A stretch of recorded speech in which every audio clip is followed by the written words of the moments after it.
It is now my distinct privilege to introduce our host and the leader of the International Interfaith Conference, United in Liberty, the Rise of Spiritual Diplomats, Pastor Mark Burns.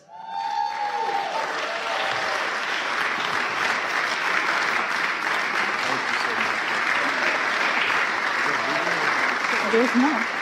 Pastor Burns serves as a spiritual advisor to President Donald Trump and is the chairman of the Spiritual Diplomats, standing at the vital intersection of faith, diplomacy, and public life.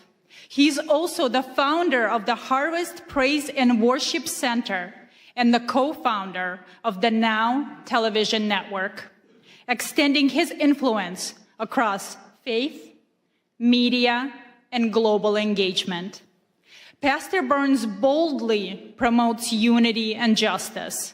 Through quiet diplomacy and principled leadership, he engages in spaces where traditional politics often cannot reach, building bridges, fostering reconciliation, and advancing peace. Pastor Burns. I love you. Wow, wow. Well, you may be seated, First of all, thank you all so much to all of you faith leaders that are here. Can you just give yourself a really big hand clap? I can't hear nobody. Now, I say this everywhere I go, whether I'm at the synagogue or whether I'm at the mosque. I say this everywhere. Can we pretend for a brief moment that you're at a Black Baptist church in South Carolina and just open your mouth? To all of you wonderful, wonderful leaders from around the world, it blesses me so much to see you that are here.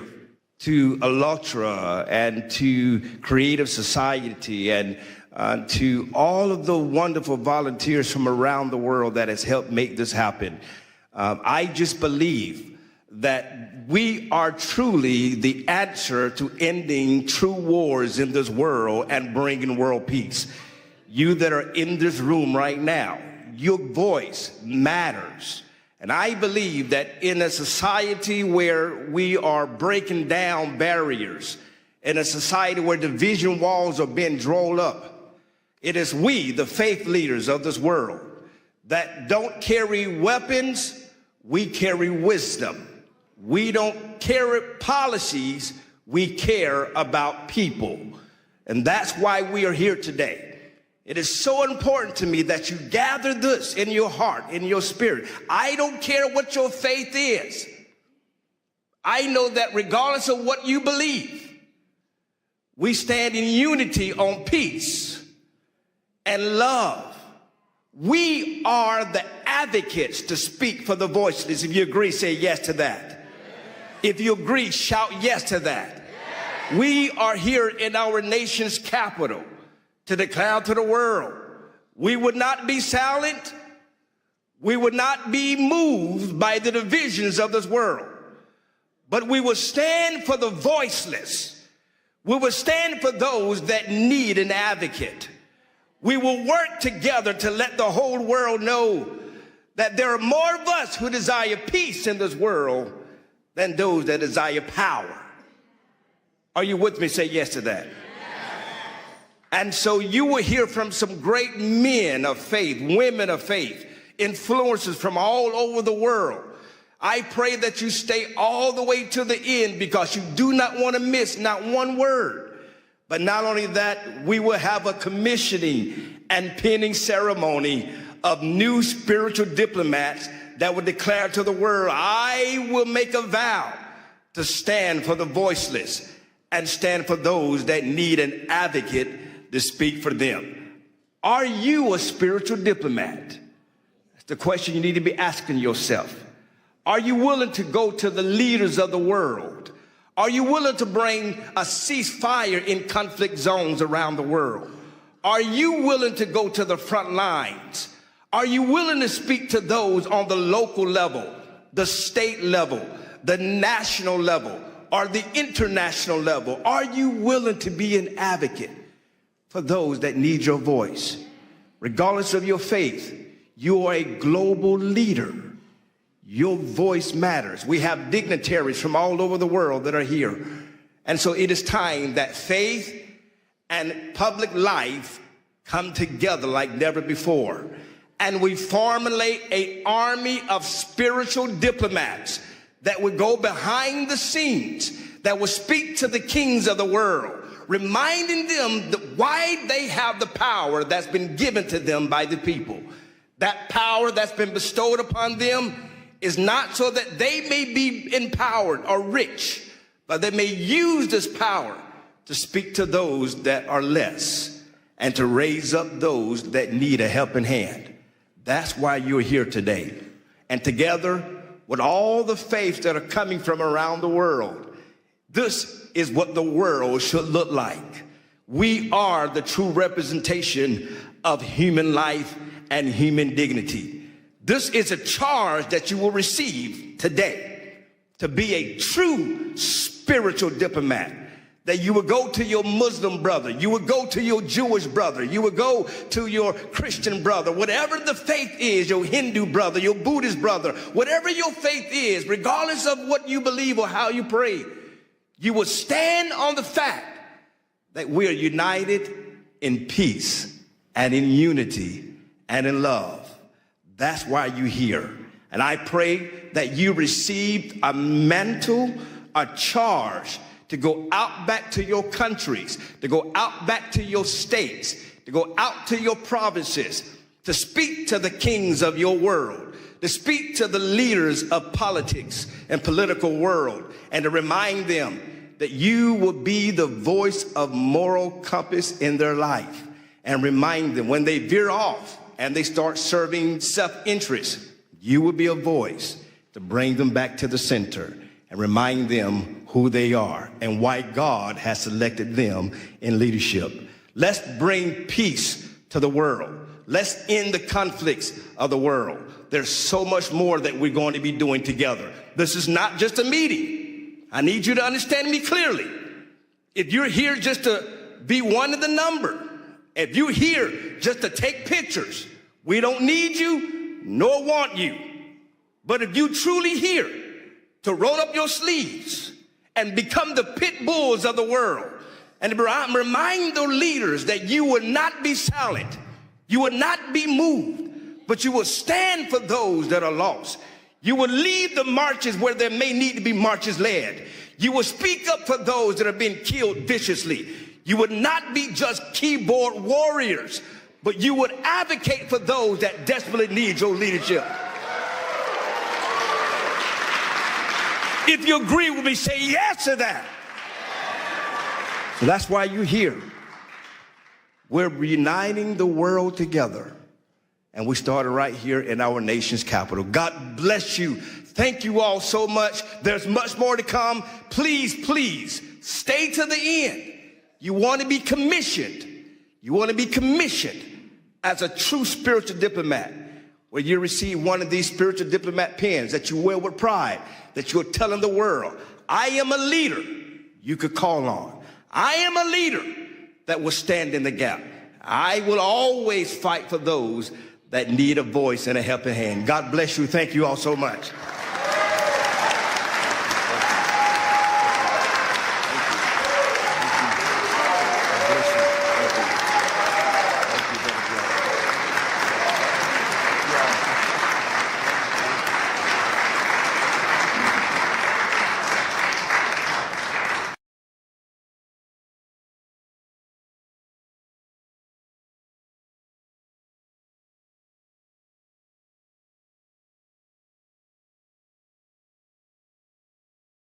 Now we shift our focus to the protection of the most vulnerable among us, our children. Please welcome His Excellency Ambassador Lazaro Nilandu, a distinguished Tanzanian diplomat and former cabinet minister, who will discuss the critical work of protecting children in Tanzania and securing their future. Thank you so much. Thank you. Thank you. Thank you. Thank you. Good afternoon, everyone. Pastor Mark Barnes, God bless. It was a pleasure having a chance to speak with you over the phone the other time, and I can see you now. I wish to recognize congressional leaders, some of whom had spoken before, spiritual leaders who are here.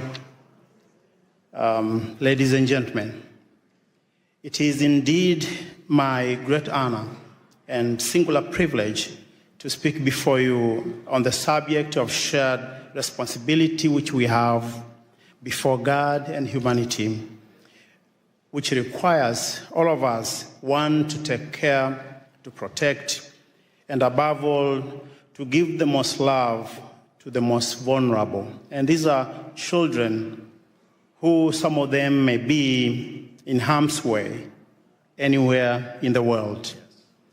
As a diplomat myself and as advisor to my president, Dr. Samia Suluhu Hassan, it is befitting that I bring to you greetings from Madam President and share with you her deep belief that the safety of children anywhere is our God-given responsibility and a noble duty upon which our humanity and our human conscience and belief are measured. Coming from Tanzania, a land that stands as an enduring symbol of peace, beauty, and stability in Africa, and a country whose children have grown singing, and if there is anybody from Tanzania here would attest to me, we grew up singing a love song, all of us. It said, Tanzania, nakupenda kwa moyo wote. Ninapokwenda safarini, kutazama maajabu. And it was speaking rather about people and children who had no home, who had no place to go. Tanzania would be a country that welcomes them all, give them home, give them refuge. And these melodies and lyrics have defined who we are as a nation, spoke then and now that suffering children are safe in God's hands, and we the people remain his instrument of sharing his grace, his care, his protection, and enduring love for all of the children of our world. Currently in Tanzania, and I wanted to give this perspective so people understand where we are currently today in Tanzania. We are hosting around 231,000 to 232,000 refugees. This is according to UNHCR, mainly from the country of Burundi and DRC. This number was estimated to have reached 1 million during the peak of the Rwandan genocide.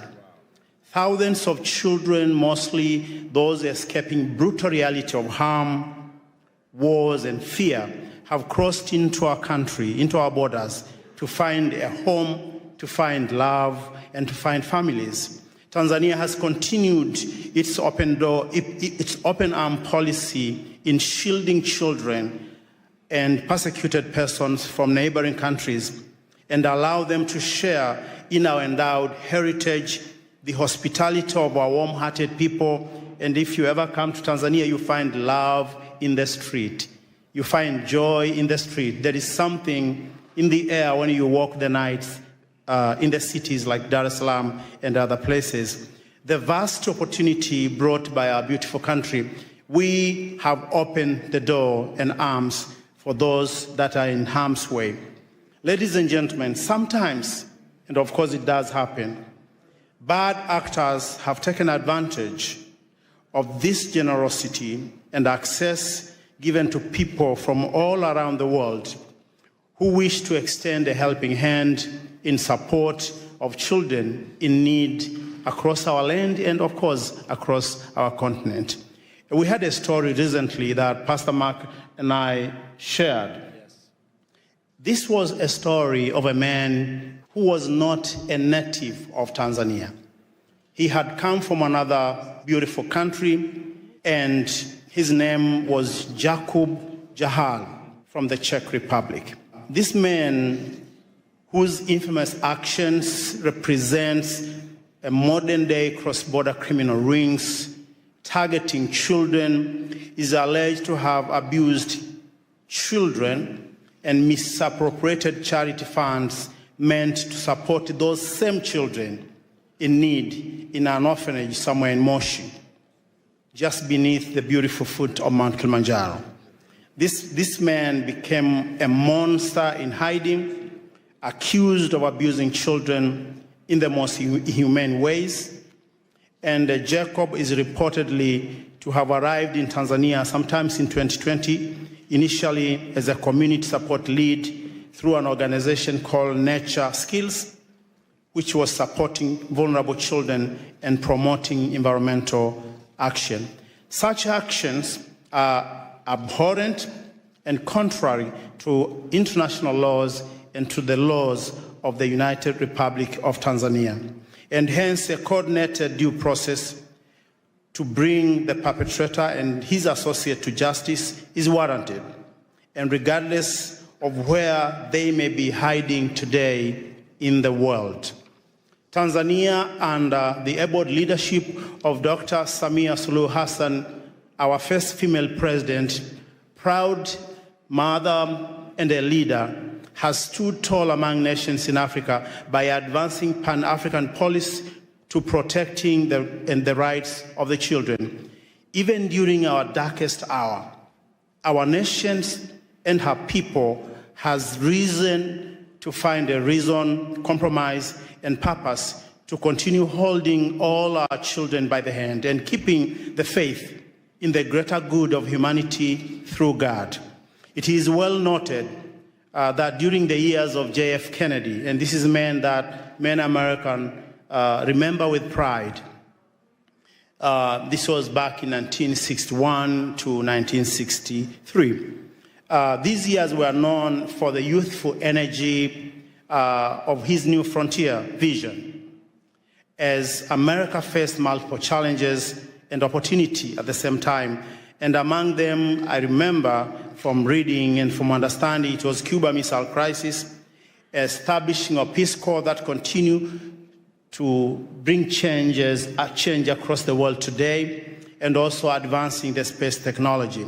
During these coveted times, a young leader from Tanzania, Julius Nyerere, had risen to power in our country, having delivered independence of Tanganyika from the rule of England without bloodshed. And this is important. He was a spiritual diplomat of his time. And the two quickly became friends. They had a bond of friendship. They had a bond of love and brotherhood. And this friendship resulted in JFK inviting Julius Nyerere to come to this city, Washington, D.C., on January 15, 1963. Among other things that they discussed was making the children of Africa and the children of Tanzania an endowment that we will all be proud. They discussed, among other things, the children's safety that would be the epicenter and foundation of Tanzania and U.S. relationships that have endured today. The welfare of Tanzanian school children, as I said, was among things they discussed then in 1963. Ladies and gentlemen, at such times as these, interfaith dialogue must continue to build trust. Where politics alone cannot, humanity is brought together in shared values and perspectives.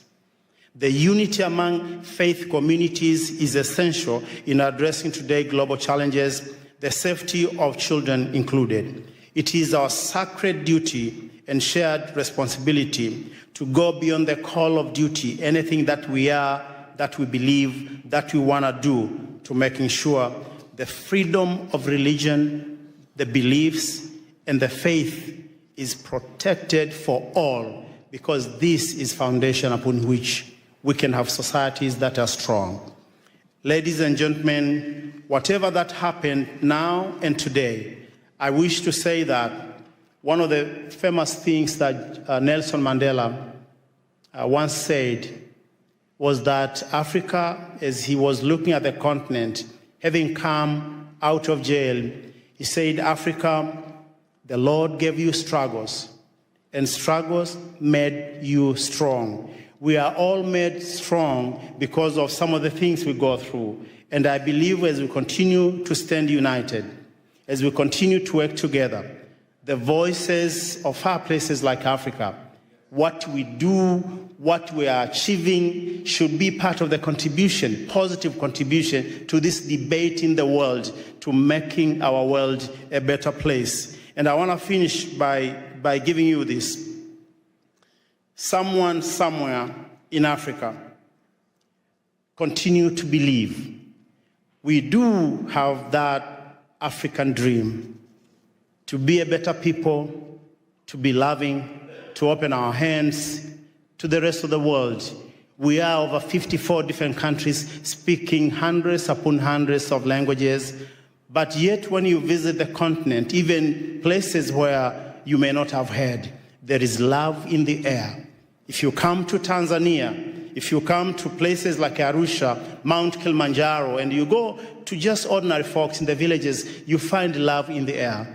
We would like to have this love continue to unite our world as we continue to be free people, working for the whole world and uniting all our perspectives for the greater good. Thank you, and thank you for listening. Thank you.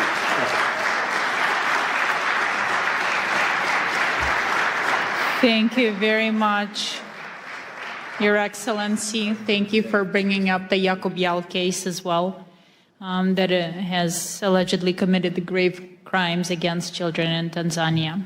That is devastating, and I'm glad you're looking into it.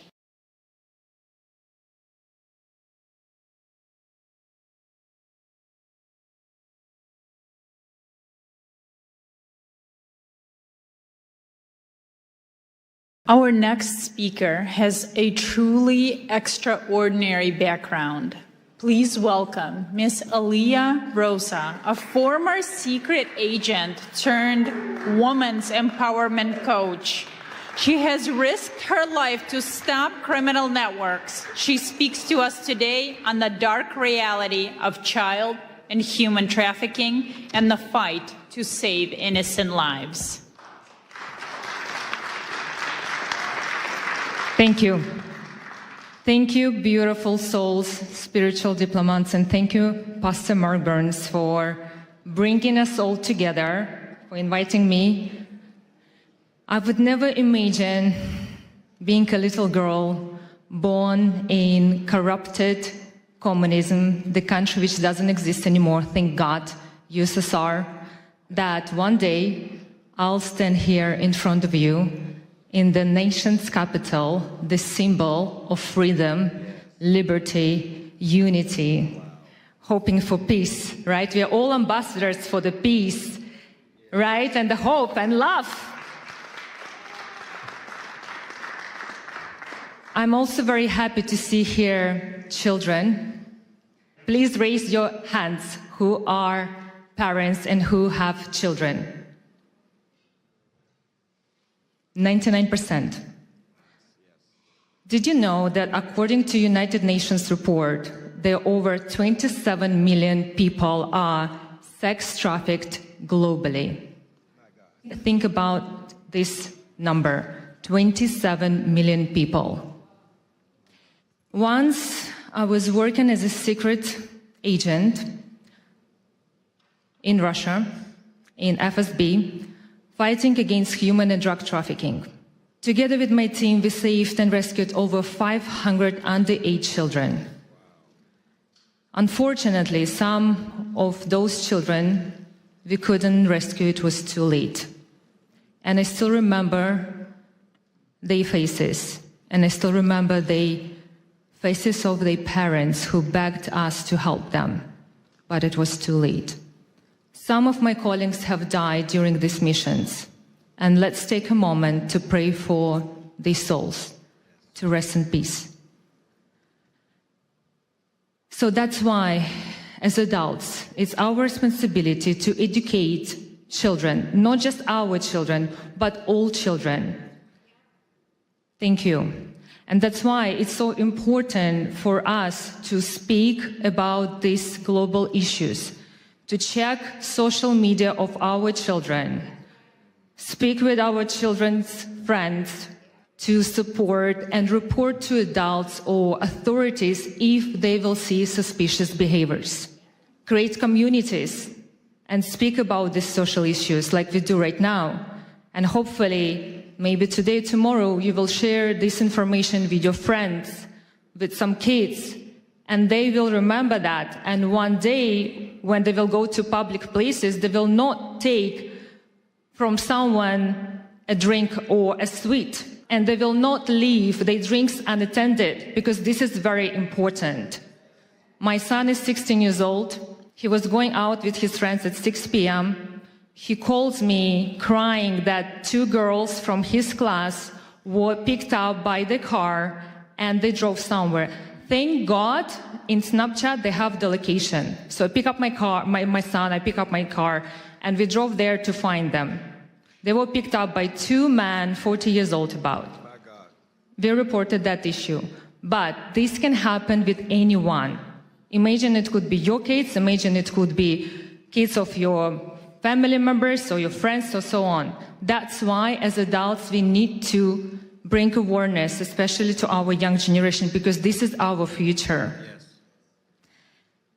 Thank you so much for understanding that it's so important to be together, to unite, to fight this problem, because the most important is to prevent a problem before it will even start. And this is our responsibility as adults, to teach, educate our children, because they copy what we do. And a little favor. It's the beginning of the year. I decided to set up a charity to bring awareness about this global issue. And if anyone here would like to help me and join me in this journey, I'm here for you. I would really appreciate about your help, and thank you so much for having me. Thank you for this amazing event, and God bless you all. Thank you. Thank you so much. Thank you so much for that. Thank you so much.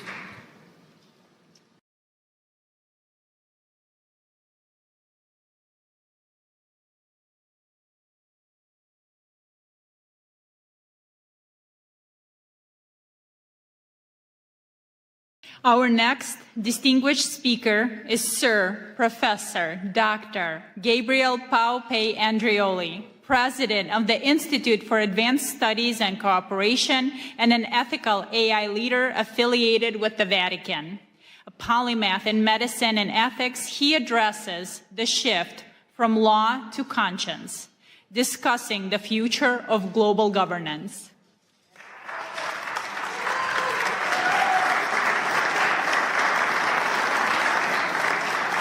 It's a true honor to be here, and I wanted to thank ALLATRA and Pastor Burns for inviting me. I had the good fortune of having them at the Vatican, at the Pontifical Academy of Science a few months ago, and it was a great honor, and I think united we stand. And also I brought a little present for you. So it's a rosary from the Holy Father. It's been blessed, and you know, so I wanted to take this little time to give it to you. Man, thank you. Wow. Holy. So the Holy Father is always with us and in our heart. Wow. Thank you. So much. Thank you. What is that? So special.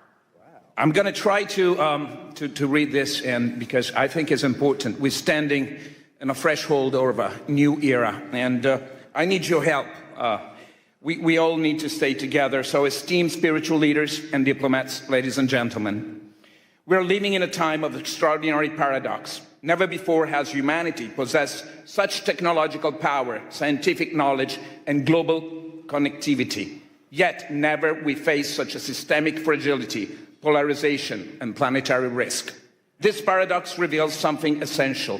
The central challenge of our time is no longer technological, but political, constitutional, and ethical architecture.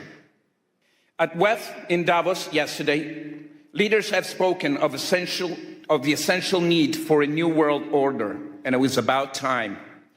We've been working on it for the last few years. In recent days, I was at the Vatican seeking guidance from His Eminence, Cardinal Pietro Parolin, Secretary of State of the Holy See, and we reflected on a question that is at once urgent and hopeful. How can humanity move beyond fragmented effort and begin to shape a shared constitutional pathway for peace, for human dignity, and for regeneration of our Mother Earth? And by the way, I think Kathleen Rogers is here with us, and she was a great inspiration. Kathleen, are here? Or maybe she's... Oh, okay, great. Thank you for being with us. How can we transition from sustainability to flourishing? The conclusion was clear. We must work together through institution, through commitments, and through technological guarantees, because what humanity needs today is not merely a better tools, but a new framework of trust, a framework capable of translating ethical intention into credible, verifiable, enforceable cooperation across borders, systems, and generations. For many years, sustainability has guided political discourse. To sustain is to hold, to resist, to maintain balance, and balance, when treated as an end rather than as a phase, becomes stasis. In living system, biological, social, and civilizational stasis is not life. The challenge we face, climate instability, geopolitical conflict, inequality, and the concentration of technological power, cannot be solved by containment alone. This is why we must move from sustainability to flourishing. Flourishing is not theoretic. It's a principle of governance. To flourish means to design economic, political, and technological system that generates more life, more dignity, more trust, and more shared prosperity over time. Sustainability asks, how do we survive longer? Flourishing asks, how do we harmonize and strive together? Flourishing is generative, and the pathway to flourishing is harmony. The alignment of freedom with responsibility, innovation with ethics, sovereignty with cooperation, and progress with protection and trust. For the first time in human history, the vision is no longer confined to moral aspiration. We now possess the technological platform capable of making it real. An enabling infrastructure that allows ethics to move from intention to implementation, ethical systemic intelligence, supporting decision making, while preserving human accountability and dignity. The centralized blockchain system ensuring transparency, trust, and international integrity beyond centralized power. Quantum and post-quantum science, strengthening security and transforming state strategy, because in an interconnected world, domination produces instability, while cooperation generates anti-fragility. So, for the first time in human history, finally, the convergence of changes is the very logic of power. It allows us for the first time to envision a world federation of states grounded in guarantees, constitutional framework.